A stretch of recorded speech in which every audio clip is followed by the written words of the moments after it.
time frames, top-down analysis. This is absolutely vital, not for just trading FX, but trading all markets, where we're looking at a graph trying to interpretate where the market is going to go next and so forth. So, mentioned prior,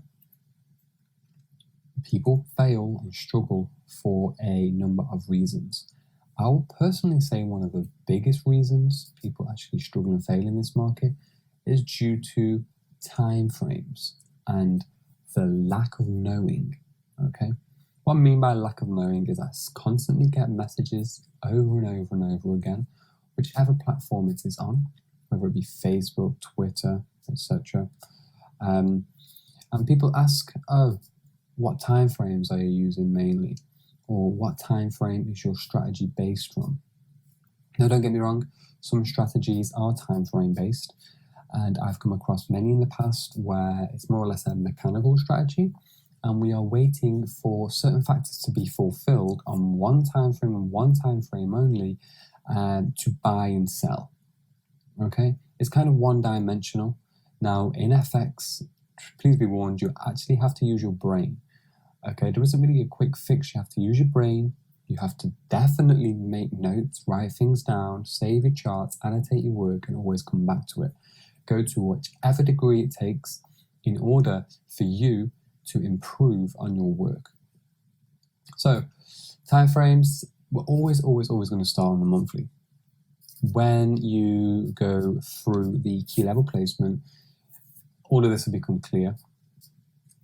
And the monthly time frame is not going to be the most important time frame, actually. The most important time frames for me are the weekly and the daily. I'm always bouncing from the weekly, daily, because the monthly can, in fact, lag.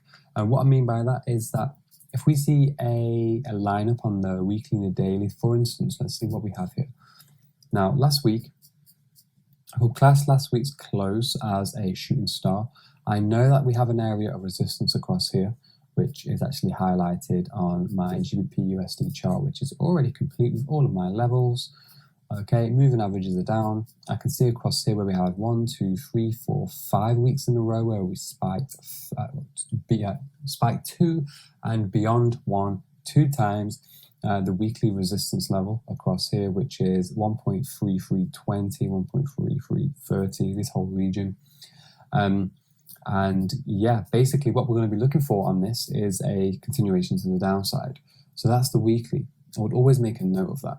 If I go down to the daily afterwards, I can now see, wrong chart, sorry, let me just remove that. On the daily time frame, I can in fact see, okay, we've had an evening star formation, 1, 2, 3, which also marks on a new lower swing high in comparison to this one, and then this one over here. So it's telling me that slowly but surely we're creeping towards, boom, another leg to the downside. What's also significant here is that we have a Maribozu on the candle, so we have no wick on the candle there. Again, that's in the book. That also tells me there's a lot of momentum to the downside. And this is actually due to some fundamental news that came out last week on the pound in regards to interest rates. And as you can see here, the moving averages are getting ready to cross over as well. So the factors there are weekly. We bounced off the key resistance zone, which is a weekly resistance zone. We spiked right up to the 8 EMA. And we also have a shooting star candlestick formation. We can always make a note of that. And I'm going to show you how. Well, I'll show you right now. So timeframes, top-down analysis, there's some information in the book. Let me just get to the good stuff though. So over here, let's just disregard the monthly for a moment because I'm focused on the weekly. So this is how your work needs to be laid out. These annotations are great. By all means, do that. However, once you've done a screenshot, and I will get the screenshot, I would then go ahead and maybe place that screenshot on a Word document and make a small description like this. You really need to get into the habit of writing out analytical descriptions. And the reason why is because this is how you're going to reprogram your mind with all of these new tools. And it's not so much new tools, but it's a new way of thinking around the market. So weekly, stepping down to the weekly time frame, we can clearly see further rejection, blah, blah, blah. And as you can see here, I've highlighted in the book the numbers. I would always recommend adding the numbers to the chart for each currency pair in order for you to then reprogram your mind and get these numbers solidified and stuck in your head. Like all of the major currency pairs that I study, all of these numbers here, I could reel all of them off on all 5 major currency pairs that I study without looking at the charts, because I'm consistently and constantly living these out day after day after day after day. So you're very familiar with the levels. You really need to become familiar with and live out the currency pairs so it all becomes second nature. Now back to the book. So weekly, in the case of the GBP USD, it would be, okay, is this the weekly time frame? Yeah, it would be weekly. Stepping down to the weekly time frame, we can clearly see a bearish shooting star formation rejected for the 5th time around the weekly resistance, which is just over here. And then you can go ahead and place the figures there. Looking for further downside past the yearly lows. Okay, we could also maybe mention the moving averages in there as well. Then over here, you don't have to go overboard. By the way, one tip is when you've done that, done a screenshot, go ahead and then just remove these annotations. Annotation tool is quite simple. It's just over here on the left. You can either use the A or we can use the call out. I'll be getting into these later on. So then we can step down to the daily time frame. So over here, this is the Euro USD example in the book. So we've gone from weekly, then we zoom into the daily. The daily chart also suggests a bearish sentiment in line with the monthly and weekly technical standpoint. You don't have to get too fancy and too technical. You're going to find your own gist of doing this from top to bottom. But this is where you start off. Obviously, you're going to do this when your key levels are on there and so on, but we just want to get the basic foundations and imprint that in our minds as strongly as possible. Once again, the moving averages across to the downside, all of the higher time frames in alignment, suggesting a strong bearish trend. In other words, assisting us in the direction of which to trade. So there's a weekly. If we look at the daily now, it will be, okay, 3rd or 4th rejection from whichever our weekly key level is across here, which was on the other chart. This is a lower high, lower high, lower high. So I would say new lower high formed at weekly resistance, whatever the figure is there. Evening star formation formed with the 3rd candle being a Marubozu, i.e. strong momentum, strong downtrend, potential.